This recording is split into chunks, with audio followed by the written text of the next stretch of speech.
Yeah. Hello. Hi, everybody. Thank you so much for joining us. You already know what the topic is about today. We're going to be looking at flexibility in industries where you might not be expecting it. I think for a long time, startups have really dominated this space. So today we've got people who are not working in startups. But first of all, I'm Beth. I am the head of growth at Flexa. And if you're interested in what we do, or if you'd like to, this is why I got myself a glass of water before we started. If you're interested in benchmarking yourself against the market, you can take the quiz up in the top right of your screen. So if everyone would love to introduce themselves, Heather, I'm going to come to you first. I just knew you were going to do that. I don't know why. I just got a feeling. First. Hi, my name's Heather, and I'm the talent attraction manager for experienced and executive hires for a corporate tech and IT consulting firm. So I basically look after anything that comes to EVP or PVP, whichever way you kind of talk about it. What I do also covers anything from social media content through to partnerships that we would like to be making in order to kind of bolster our talent attraction, but also making sure that our employer branding for people that we're attracting, but also for our existing employees, is being spoken about in the right way, that it's being propositioned in the right way, and that it's actually being developed for the right people at the right time. So not just being dictated to, but actually listening to people what it is that they want. And I'm based in Pembrokeshire, Southwest Wales, which we were just talking about. So with a view of the sea as well. With a view of the sea, and no dog at my feet today, but that's because it was being whingy, so I've sent him downstairs. Vanished into the other room. Yeah, he has. Yeah, he's too whingy today.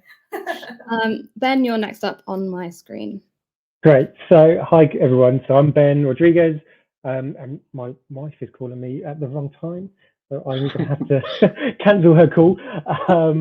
So I am a talent acquisition manager for Verizon in EMEA. I'm based in Reading, and I look after a team of 7 senior recruiters, and we are responsible for tech hiring, network engineering, project management, etc., across multiple countries around Europe. And we're going on a journey at the moment, similar to what Heather was saying around EVP and branding and marketing, etc., and ensuring that our target audience are aware of the great flexibility that we have and the work that we do.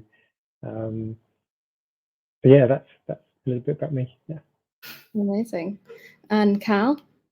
Hello, so I'm Cal. I lead on everything talent attraction and employer branding at Centrica. For those that don't know who we are energy utilities kind of powerhouse, 12 different brands, 6 different locations across the world. You primarily know us for our consumer brand, which is British Gas. So yeah, I look after everything from recruitment marketing, talent attraction, and at the moment, very much focused on our employee value proposition, really defining who we are and what makes us a great place to work, so we can sing and shout about that a bit better.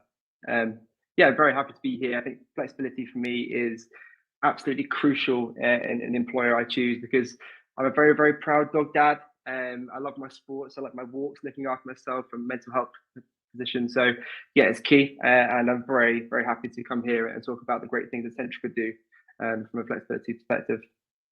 Amazing. I'm not going to request to see the dog, even though I would love to. We can save that for another day.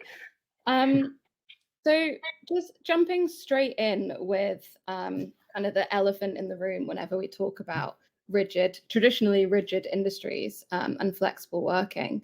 Ben, I'll come to you first with this one. And I'd love to understand what some of the challenges, if there were any, that you faced when you were trying to introduce new policies and ways of working as a business. So I guess we were fairly lucky that we've got quite a forward-thinking HR organization and global HR organization as well. But the biggest challenge is the fact that Verizon's over 120,000 employees globally, and a lot of those individuals are either office-based or store-based. So I say COVID pushed forward those plans quite aggressively, obviously, as we had to ensure those people were working quite quickly. So it was the scale of doing that quickly, which definitely drove the policies. And then since then, it's been about keeping those working relationships and that working flexibility, because we've seen the productivity has been kept as normal or even increased in some cases, in a lot of cases, I should say.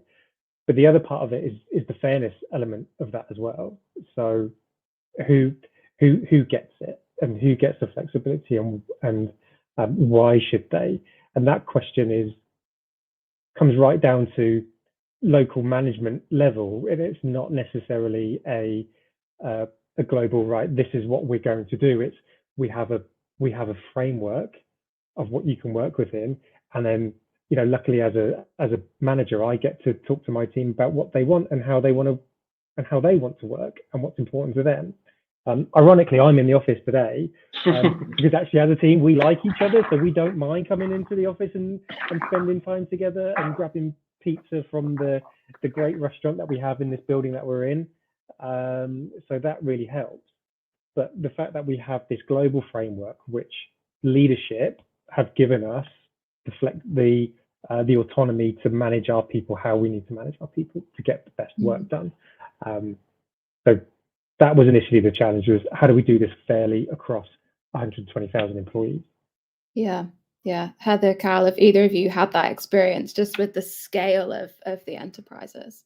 Exactly, and exactly the same, where we have such a variety of personas in the workforce. I mean, you look at our field population, field engineering, gas engineers. How do we offer them the same fairness and flexibility to say the group functions typically based in the office?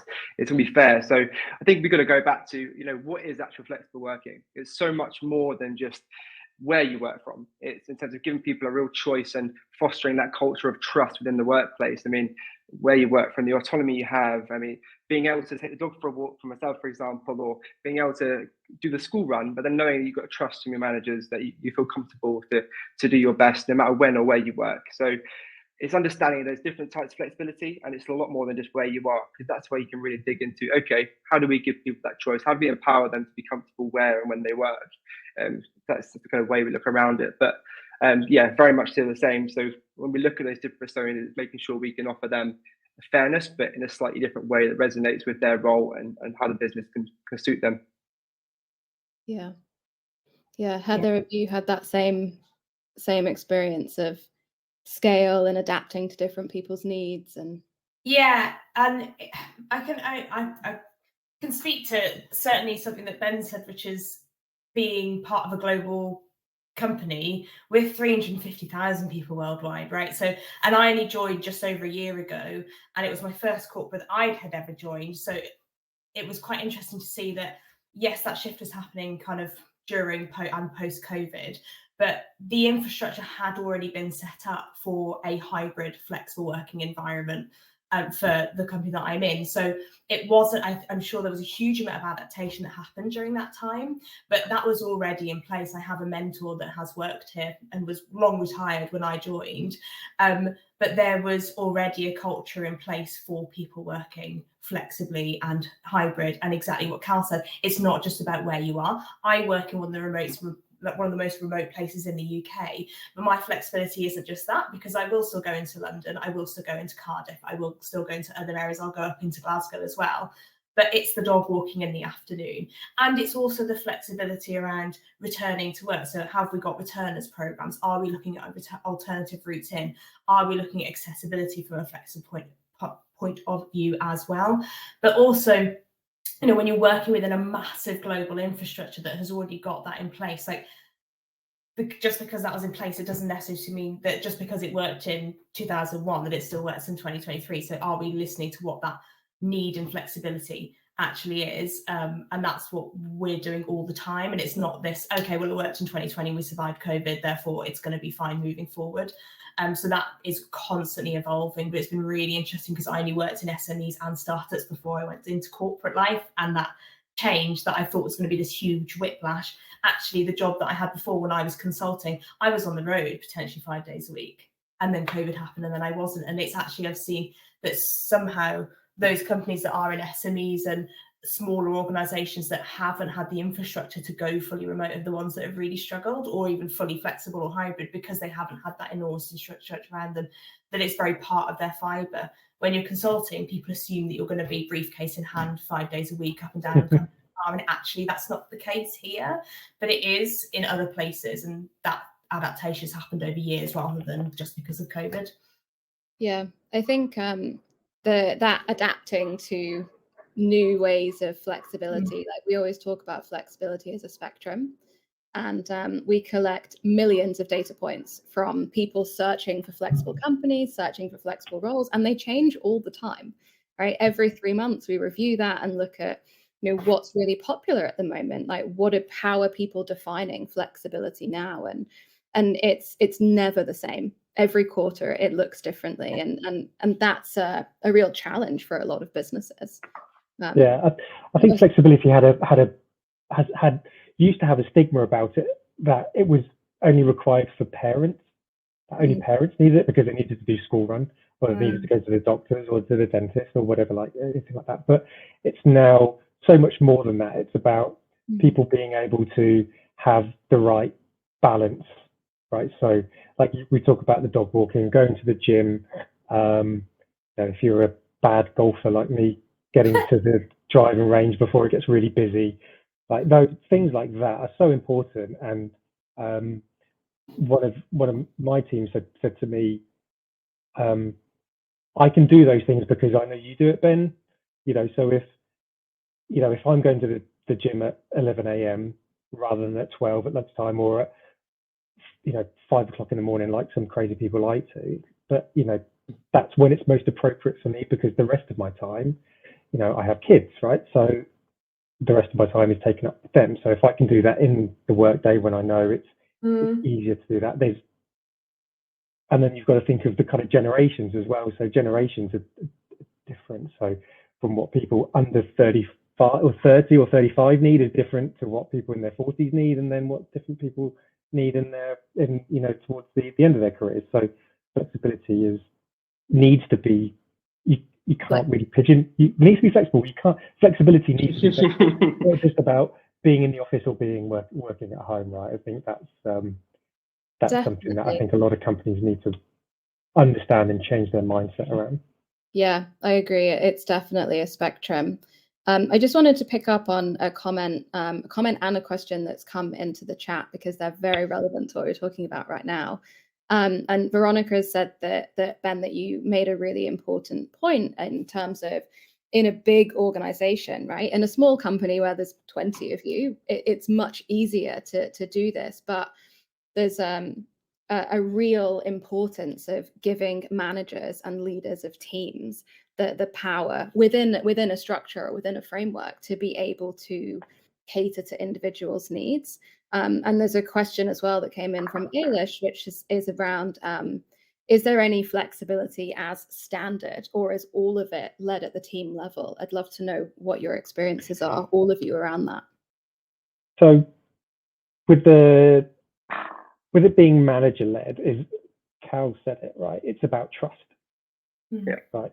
First and foremost, if you trust your team, if they're delivering, why not let them do the work when they need to do it? Right?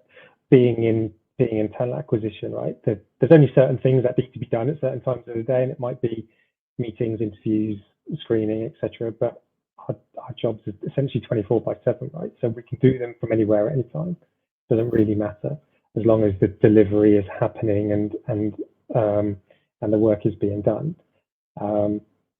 So from that perspective, yeah, it's my team lead me in that perspective, right? So if they need to take a morning off to go and do something, then I know I can trust them to go, they don't have to book the time off to go and do that. Just go and do it. Yeah, I always say to them, tell me you're going to do it. Don't ask me.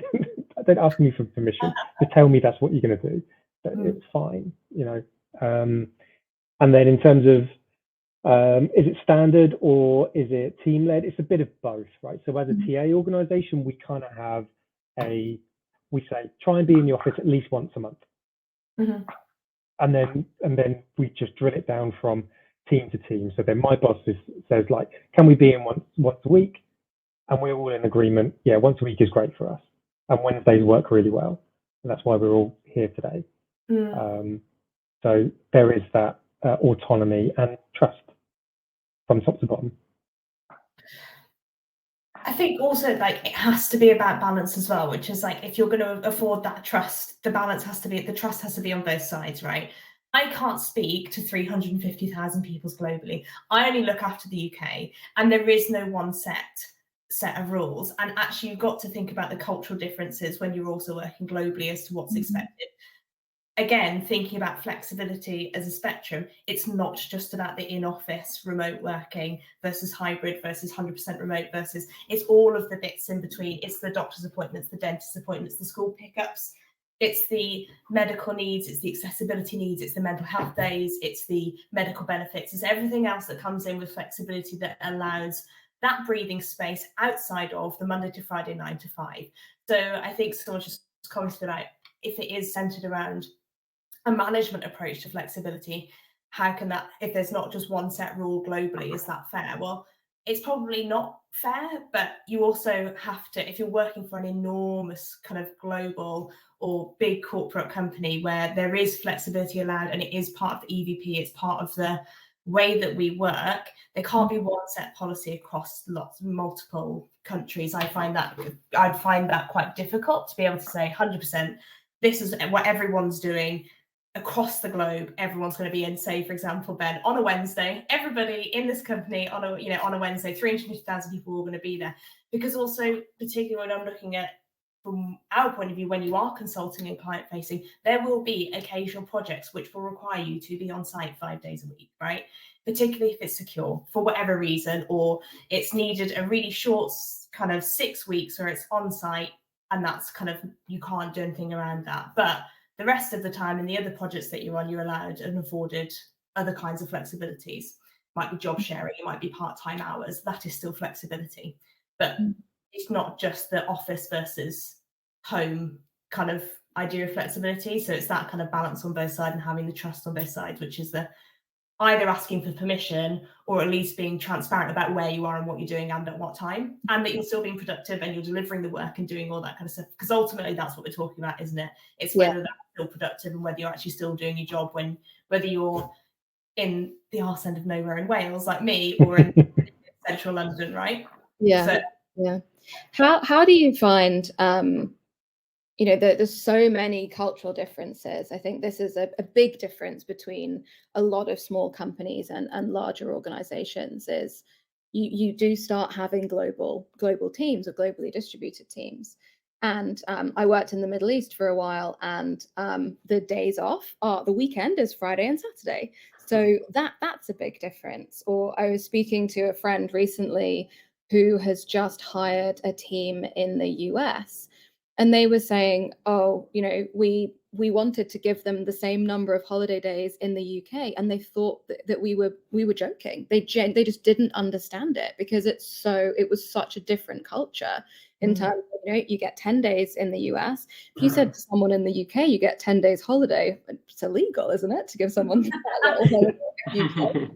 And so how do you balance that when you've got there's no one perfect answer, I'm assuming, but you're looking at different cultural norms, different needs on an individual level, different needs on a team level, different countries, different time zones. How do you think about keeping things equitable and fair across the business? That's a big question. Big question. Yeah. And not one that was in the prep sheet, sorry. No. Your conversation.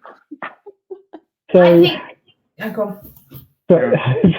So I would say, well, that's where I think, and there is some bias here, right? Where I think Verizon do have it right, because where we have set the general framework, it definitely then becomes individual led. And it's down to the individual need. And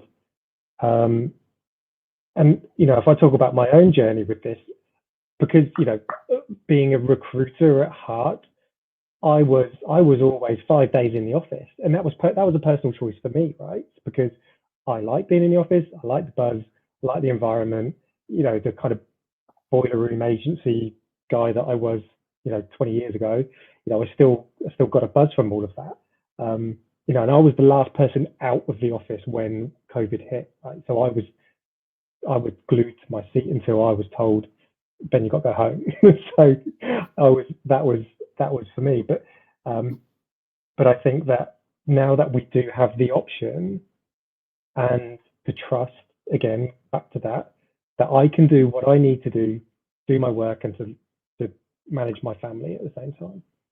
So, and that's the same for my team that are based in the Czech Republic. They have the option and the ability to work when and where they need to.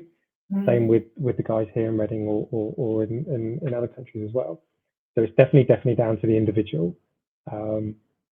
Really interesting. So at Verizon, very much a broad kind of guide policy across the organization, and then individual execution that makes it work. Yeah, definitely. Yeah, we have something similar as well, where our CEOs released the Flex First policy, fantastic commitment, but then I guess different teams and different geographies pick that out a certain way based on their team. I mean, Flex First is all around where there's a business need, obviously you follow that, but actually outside of that, you can choose when you work, give that flexibility priority to you. And again, what I said around flexibility is more than just where you work. I mean, you can have we've got a thing where you choose your benefits, which is right for you as well. So where it might be unfair in some areas, actually it can even out with your choice of benefits in different areas. So yeah, you can say it's unfair because different teams have different demands, but actually it's very much what's right for that person and that team. Yeah, it reminds me of that. I don't know if you've ever seen that cartoon illustration where it's like equity, fairness, and it's kind of, if somebody's really in the cartoon, they're trying to see over a wall, different people have different number of bricks underneath them so that everybody is in the same place. And I think flexibility can be a bit like that. But Cal, I'd love to stay with you for this next question, which is like you've talked around, what do these policies look like in practice, and kind of how do you make them happen? But do you have any kind of best practices for really smoothly implementing a flexibility policy, or whether that's a new policy or whether that's the entire thing as a whole in an enterprise that's really complex? Yeah, I guess I've come in when it's already been implemented, so kind of a bit later on down the line. But I think communication is key, and that transparent communication as well, clear. This is what's expected, and yeah, again, that trust from line managers as well. Make sure the line managers are aware. Okay, this is our policy, and then ongoing training and development around that, and trying to foster that culture. It's all about that culture of trust. They keep saying it, but that's really what it comes down to. And being able to feel comfortable that you can work in the way that you will, and you're not going to get picked up for it. I think, yeah, it's just about clear communication and that training and development. That's my opinion. Yeah, I think it is. It's such a complicated thing. There's probably not any one thing that works for every organization, but communication does seem to be. When we look at hundreds of companies that work flexibly, and the communication is always something that comes out. But to switch topic slightly, Heather, I'm going to come to you. So I know that you were interested in this in the conversations we had before. Is around what impact have you seen in diversity, equity, and inclusion in terms of flexible working and policies that you've implemented? Sure. I was hoping you were going to ask me about dogs, but that would have been a real left hand. There we are. What kind of dog is your dog? Yeah, so I think when we talked about this before, you were kind of asking if there's any kind of hard, cold metrics that I can share on this. There aren't. But when we're looking at flexibility, certainly where I'm working and looking at the EVP, the PVP, what it is that we're offering to either prospective candidates or our existing employees is that flexibility from a diversity and inclusion and equity point of view. The first thing that will often spring to mind is kind of looking at primary caregivers. That flexibility we've already talked about, which is school pickup, it's sports days, it's kids being poorly, and looking at that primary caregivers. So do they need part-time hours? Do they need job sharing? Do they need condensed hours? All that kind of thing that makes a flexible working kind of environment easier for that and more accessible for that primary caregiver. And the reason I'm using primary caregiver is because, one, it's more inclusive language, but if we're going to kind of cut through that, what I'm talking about is women returning to work, because I do a huge amount of work within this space about women returning to work and offering returners programs when they've had longer than kind of 18 months off, and they've done caregiving, they've done primary caregiving for however many years, and they're ready to enter into the workplace. They're actually going back full time, 9 to 5 in the office 100% of the time just isn't conducive with that. So how do we make that? So from that point of view, that diversity and equity is really important, because we are seeing that we're able to diversify our workforce from a gender point of view, much more so because we're able to offer that flexibility around the primary caregiving. So we've got that side of it, but we've also got about kind of disabled colleagues. We've got areas around making sure that we're able to offer that flexibility and accessibility to people that aren't able to work 5 days a week or can't access the office. And if they can access the office, is our office accessible? And if not, why not? And then if that is preventative in any way in terms of flexibility, then how do we address that? And we're seeing that what we're doing around flexibility does enable people that aren't able to work 5 days a week within the office are able to still work and have a fulfilling career with us. But also it goes beyond that as well in terms of mental health. So outside of kind of disabilities within the physical space, you've also got the mental health element too, which is making sure we have mental health ambassadors, we have mental health networks, making sure we've got mental health first aiders, but also there's that flexibility. And I keep coming back to this, and we all do, is around the trust.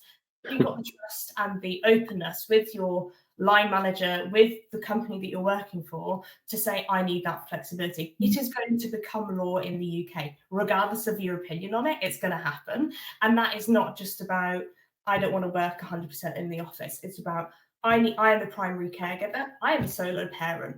I actually have these mental health kind of diagnoses that I need to address. I have these other disabilities that I also need to address, therefore. And it shouldn't, the fact that it's not law already is insane to me, but there we are. But it's all of those different, and that's not just all of it. Those are just things that I'm seeing in my workplace, and the things that we're really drilling home, and looking at other ways that we can make it even more flexible, and making sure that we are doing it in the right way, and that we're not just creating policy and creating a flexible environment because we think that that's what is the right thing to do. We're talking to our employee networks. We're speaking to our employee networks that centre around mental health, around disability, around women, around caregivers, around everything else that is an enormous workforce globally. As I said, I'm only looking at the UK, but it's also consulting them all the time, making sure that what it is that we're doing. And so it's not just about, I think this will work and therefore it make our workforce more diverse. It's actually addressing the people that are in a minority in our workforce to make sure that we're serving them. Yeah, and again, those themes of trust and communication coming up once again. And to share a few statistics from our side, we've got over 1 million people browsing for companies in flexible working environments on Flexa, and we don't do any targeting based on personal characteristics, right? We can't do that. We're in the HR space. It's not something we can do in any of our advertising. And yet, so completely untargeted, 77% of the people that browse companies and come to look for flexible companies are women. And 15% of people coming to browse on Flexa identify as having a disability or a chronic condition.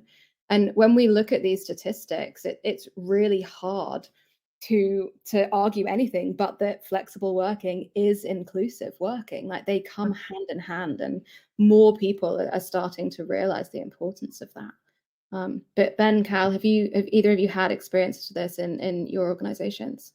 Absolutely. I was going to touch on what Heather said there. So many companies are saying, oh, yes, we're flexible, but actually, are they? Are they really? I mean, obviously, we're looking at Flexa and getting that kind of accreditation to dive a bit deeper into your people, understanding them a bit better. But how many people actually say they're flexible and listen to their employee networks, their pulse surveys, and really understand and have that 1-2 conversation constantly about how things are, how can we improve it, and really analyze things and make it better? And it's I've worked for companies before that said, oh, very, very flexible, and actually, maybe not. So I just wanted to bring up. And that's why Flexa was started, right? Molly, the founder of Flexa, she was looking for, she has an autoimmune condition, and she was looking for an environment, a company that would let her work flexibly, and just kept coming up against, this kind of smoke and mirrors of like, oh, we can talk about it later on. And it's like, well, it's not good enough, especially if you have, and it's not that we should segment flexibility. Everybody has the right to work how they want to, but there are people who truly need certain flexible working arrangements, and it doesn't make sense to me or to any of us at Flexa why you would want to hide that up front. Like, why would you not want people who are aligned with your way of working? But then think about all. Sorry. Sorry, I was just saying, think about all the talent you're missing out on as well if you're not. I mean, return to work mums, you're not supporting them the part time. I think in today's absolutely crazy battle for talent, think about everyone and how the amazing people you're missing out on if you're not just making these slight differences to your environment. Yeah. And that's a brilliant segue into what I was going to say, Cal, because I think we've got some typical areas of the business where we've always struggled to recruit in because of not being able to be flexible from working within the office, or being able to just leave that little bit early to do certain things. And like our accounting teams, our FP&A teams, which are where we find a lot of, we have a lot of female hires in those areas, and we weren't able to recruit a large number of people because we were very inflexible 3 or 4 years ago, but that's completely changed now. And recently we hired a DevOps engineer in Dublin that had rejected us previously because we weren't very flexible. But now she joined us in the last 6 months because she can get into the office once a month. Yeah. But otherwise it just wasn't. So absolutely, you increase your talent pool hugely. Yeah. We hear stories like this all the time from people looking for flexible opportunities, and we also, so great segue into the next question, we also hear these stories from people who started off in a flexible environment. Somebody spoke to me on LinkedIn last week or the week before about how they had this amazing job. They were really happy in their job, but it was a 2-hour commute away. And the company had just changed the once a month in the office, which was manageable for her, to twice a week in the office. And she was like, I'm going to have to quit. I have no other option. Like I physically cannot manage to do that twice a week with childcare, with pets, with just not wanting to sit in a car for 8 hours a week. It's a long time. And have you found that as well as flexibility helping you access this kind of top talent, aligned talent, but has it had an impact on retention that you've seen? Yeah, absolutely. We have really low retention, really low attrition. Sorry, not really low retention. Really low attrition. We've got a revolving door, people just come and go. It's really, really low, surprisingly low actually,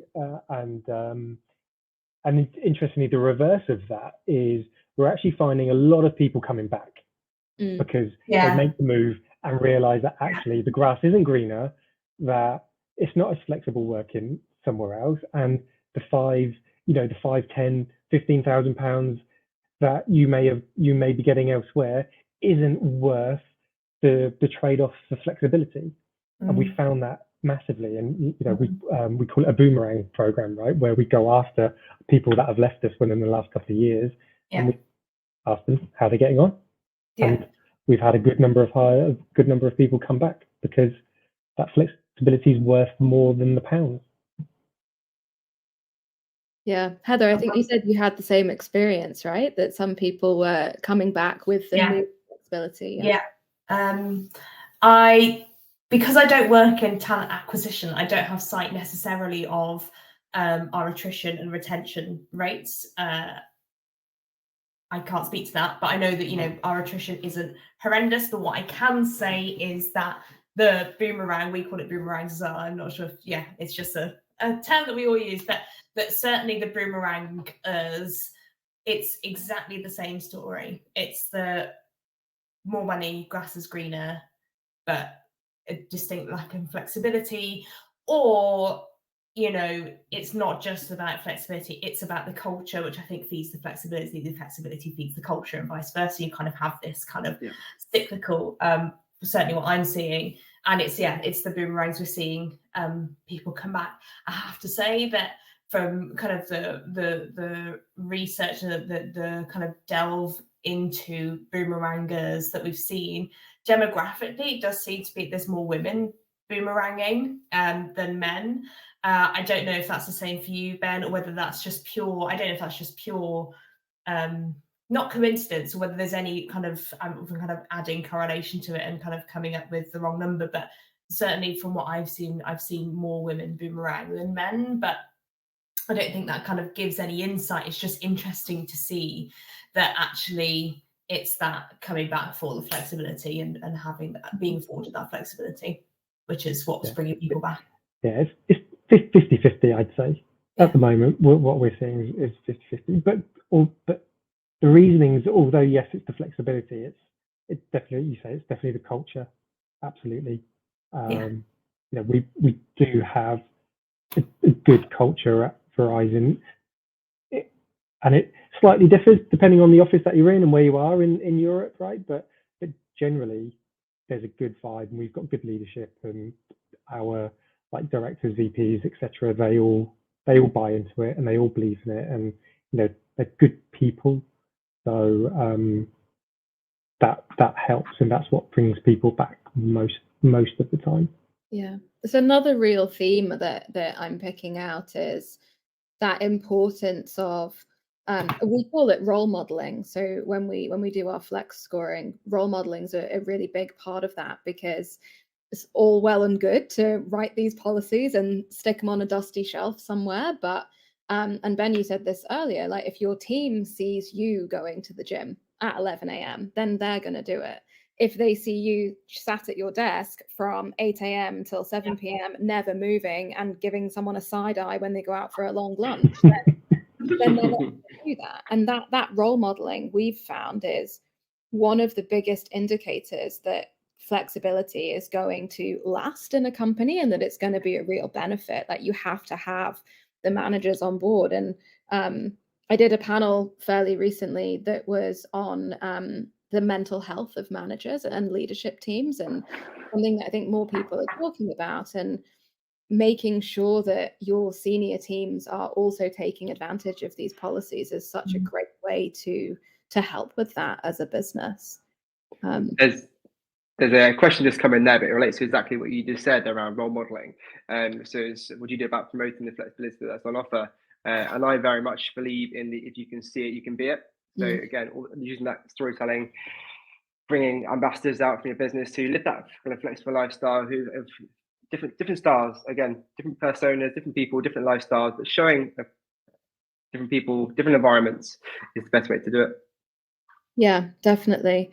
And so moving on slightly, I think that there's a bit of nervousness in a lot of traditional industries or in large enterprises about the negative impacts of flexibility. And what would your advice be to people who are nervous about things like productivity or communication or team connection? What would you say to them to encourage them that it will actually be fine?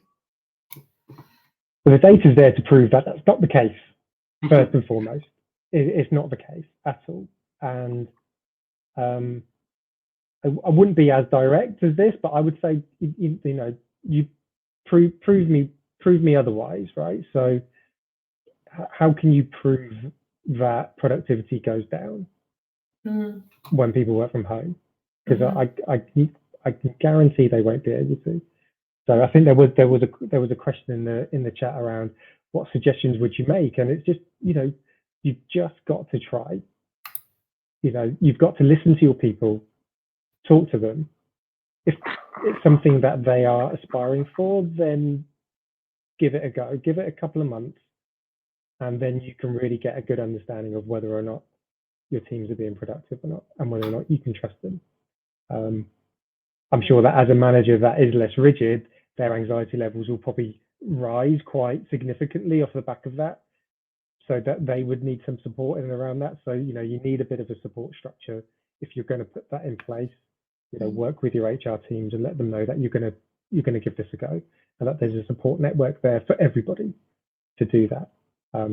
Definitely seen, you know, managers can be very anxious about just letting that letting them off the lead a little bit. You know, if we're going to go with dog analogies, right?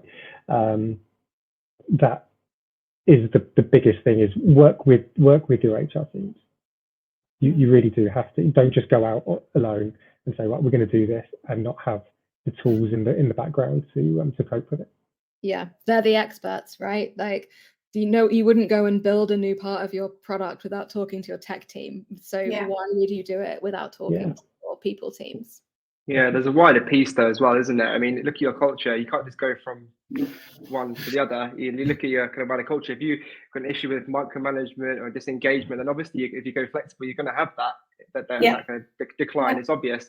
But if you've kind of embedded a culture of trust, growth mindset, accountability, then people know what's expected of them. So when you go to flexible working, it's already embodied into who they are and how they work. So it's just that constant flow, and not just going from one to the other, having that wider picture and about the culture piece behind it too. Yeah, definitely. Heather, I'm going to come to you with our first question that has come in on the chat. And thank you so much for everybody. The chat's been so lively. It's been really nice to see that clicking along on the side, and there's some amazing questions in here. So the first one is from Lauren, and she's asking, how do you ensure that flexibility is communicated across such big teams in large organizations? And the second part of her question is coming back to that unfairness issue. So how do you make sure there's no unfairness depending on the managers leading the teams and setting those rules themselves? So I think the first part is around how do you start communicating it? And then how do you ensure that it's communicated clearly and fairly?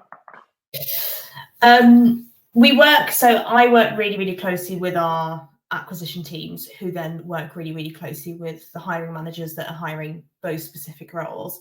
So I used to be, I suppose when I first started, in my specific example, I was almost like one behind the middleman.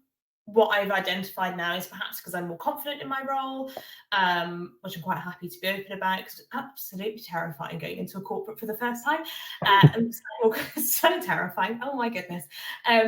Now that I'm more confident, and I think perhaps I'm now kind of more known within the business, I speak directly with hiring managers, not about the roles. That's absolutely not my job, but certainly around the proof points that we're working with our global team around flexibility. So if we're discussing our EVP or our PVP about what flexibility is, or what our benefits are, or what the culture is, or what our learning offering is, yes, we're given directive by global, because we're a global organization, so that there's going to be things that are being developed at a global level. When it gets down to a regional level, I make sure I'm having conversations with recruitment teams, with hiring managers, with other people within HR, with people in learning and development, with people that are offering the benefits, making sure that every single person that this specific thing will be affecting them, be it flexibility or something else, that it's been communicated to them.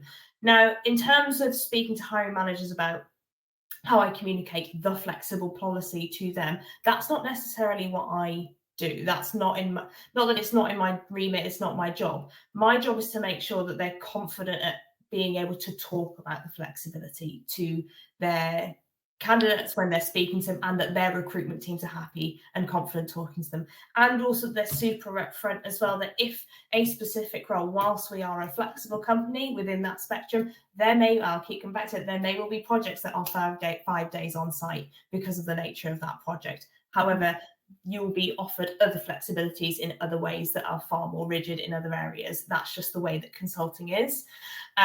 So it's about having multiple touch points within that communication. It's about everyone being, I think someone kind of mentioned kind of in the LinkedIn comments about having like a regionalized or localized approach to flexibility when you work within a global company, and that's absolutely what you have to do.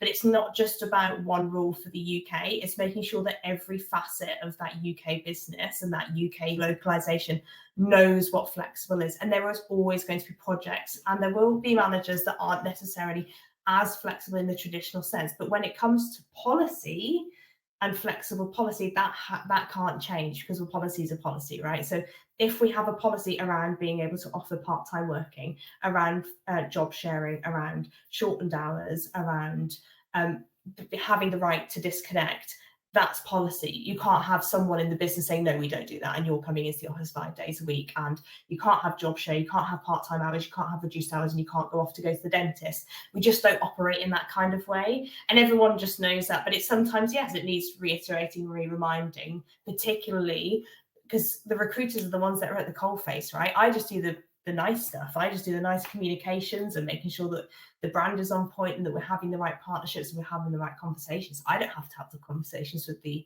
people that are trying to employ new candidates and kind of working in retention. So my job is to make sure that everyone's confident in delivering that information. So that's kind of how it's just I'm constantly talking to people about stuff. All I do is talk, which is you've gathered I find really difficult. Yeah, you have to say it and say it and say it again. Yeah. You need to repeat yourself a million times for things to do, and eventually, like, it sticks and it becomes part of the culture. You touched on something there that's really relevant to another one of the questions here, which is from Marguerite, and to anybody this question. She's asking, how do you manage an instance where managers themselves are not fans of flexible working? What was the question again? Sorry. How do you manage it when an individual team manager isn't a fan of flexible working? I think that's quite common, especially, for example, ourselves in energy and engineering, where they've been there for years and years, and the flexibility back then was nowhere near or nearly sorted out as it is now. It's tough, isn't it? I mean, as much as we said, you can set all the policies you want, but it's down to the team and the management to actually implement that and foster that culture of trust. Ooh, that's a tough one to.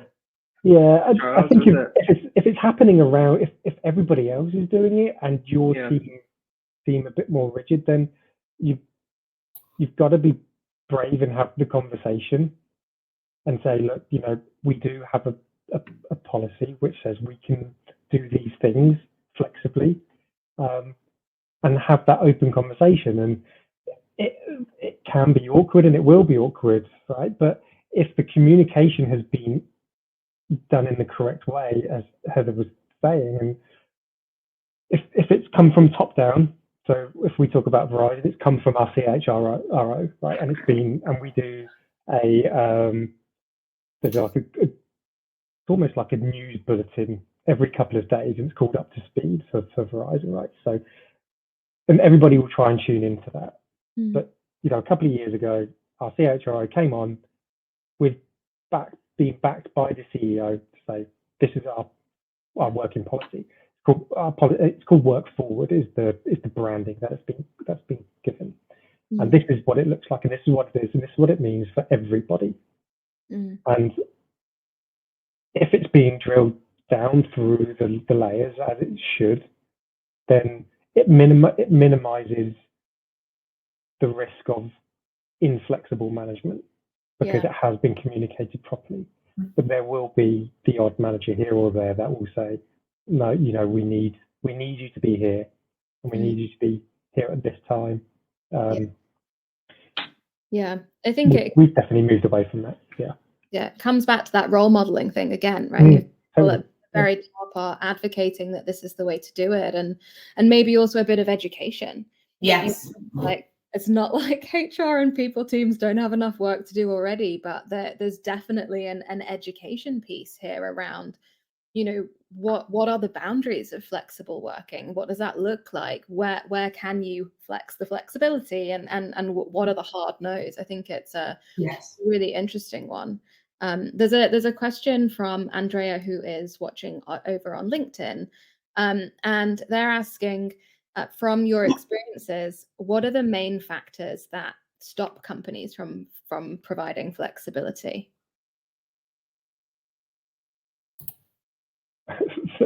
Fear, mostly. Yeah. Without doubt, fear and lack of control, lack of understanding of what flexibility truly means, I think as well. Mm-hmm. You said it before, education, I think is huge. Yeah, mostly fear. And sometimes it could be, it's just not possible because the job that you do requires you to be in a certain location at a certain time.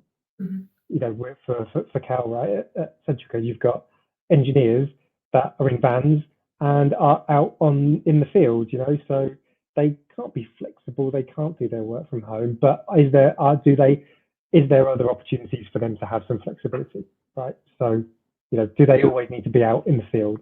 Can they have home days, office days, whatever it may be, to do other things that they wouldn't normally get to do? So I don't know how that works, but yeah, I'd love to know how that does work for you in terms of, you know, people who have jobs where the actual work they do is done in person. Like, do they access different parts of flexibility? Because it's not just about whether you're at home or on the road, right? How do you handle that? You look at shift patterns. Okay, so can you shift your shift patterns and your hours to be more flexible, to let people do the school run at home, but then work a little bit later and flexible, or move it around? There's ways you can do it. As I go back to what I said at the start, there's flexibility is more than just working from home. It's being comfortable and letting people live the life in the environment that they're comfortable with and works best for them. We give people benefits that are flexible. They can choose what works for them, what doesn't work. There's so much more than just being able to work from home. Yeah, it's different. Yeah, there's a real diversity in what flexibility looks like for different people. And we get that question quite a lot around, you know, if you're a supermarket and you have people working the tills or working in the warehouses, you know, how do you still provide a fair amount of flexibility to people whose jobs are very in person? And I think it can be easy to, when you work from home or you work on a laptop all day, like most of us do, to kind of be in your own bubble and think that that's the case for everyone when it's really not. There is another question here, which is around, it's so great that you're offering all of the flexibility. Was that a dog? Yeah, sorry about that. I think that would happen. There's a question here that's around, it's really amazing offering all of this flexibility, but how do people know about that? You talked a lot about it being important as a way of accessing a diverse pool of talent, or, you know, bringing back these boomerang employees, but how did they find out that you were flexible? From a TA perspective, we talk about it through the courting process, shall I say, of when we first engage with our candidates. It's generally the first question. Well, second question. One, how much are you going to pay me? Do you have flexibility? Right. These are generally the questions, right? And yeah, it's one of our number one selling tools. Yeah. Cal, Heather. Yeah. You guys. Same, exactly. If you look at all the data and the research interviews we've done around an employee value proposition, it's one of the most important things to our colleagues. So how do you sell that? Again, as I mentioned before, if you can see it, you can be it. A lot of storytelling, a lot of role modeling and telling people what we do. But yeah, it's giving our TA team the most ammunition they can to really try and sell that story and say, hey, this is real. We do actually offer flexibility. It's not just a fad to make you join. We generally have these stories and people that are living that. And again, we really empower people by having the choice, giving people the choice of where they work. It's not saying this is it, you work from home, you can come in the office if you want. It's just empowering people by giving them the option of where they work, the flexibility, the benefits they have. So yeah, it's just having the collateral and the stories to really back that up. Yeah. I can't speak to I can speak to the recruitment process because I know, but it's exactly what Ben said, which is that conversation is happening pretty early on in the courting process. I can imagine it's also, what are you going to pay me and how flexible are you? It's probably one of the first questions that I ask. But, you know, those conversations, but it's also in our job descriptions. We will have a part around EVP and our PVP strapline. Within that is around hybrid and flexibility. One of our biggest, well, we have 7 values, one of which is trust, and that is around trusting your teams, being able to trust your manager, being able to have autonomy and all that kind of thing. So that comes standardized, although I'm going to go off topic slightly and say I don't think every job description should be standardized. So this should be individualized, but when you are hiring hundreds and thousands of people, that's very different. But that certainly on a localized and regional, it is part of the job description, providing that particular role, if it's going into a specific project, is offering hybrid and flexible working. When I'm saying hybrid, what I mean is the actual location piece. The actual flexibility will always be there, because flexibility, as we keep saying, comes in many different forms. It's at that very point that's that very first touch point. We talk about it in our comms, we talk about it in our EVP, we talk about it on the website, we talk about it elsewhere. It just becomes part of one of the many columns and pillars of talent attraction and kind of comms activity that we're just doing all the time. Yeah, and the data really speaks to those experiences that you're having of after salary. The most important thing for candidates and people within roles as well is that flexibility. Yeah, which is kind of what I want to say to the hiring managers when, you know, it is that, but I'm, you know, I don't want to offer that flexibility, or I don't believe in flexibility. We don't necessarily have that internally here, but when you have those kind of productivity conversations, oh, you can't be as productive at home, you're just doing the hoovering and putting the washing out, which is often what is said to me because I'm a woman of a certain age and living at home. Oh, you're probably just doing the hoovering, putting the washing out, you know. It's like, oh, yeah, but also what is productivity? How, like that, just what does that actually? I think the concept of productivity and what that looked like way back when is probably very different to what it looks like now. Yeah. A healthier workforce that are going to stay for longer. Definitely. And learning to measure success on the outcomes and the output of work rather than the number of hours you spend sat at your desk, which, you know, I think everybody's very aware that people can sit at their desk and do very little. Oh yeah, 100%. Yeah.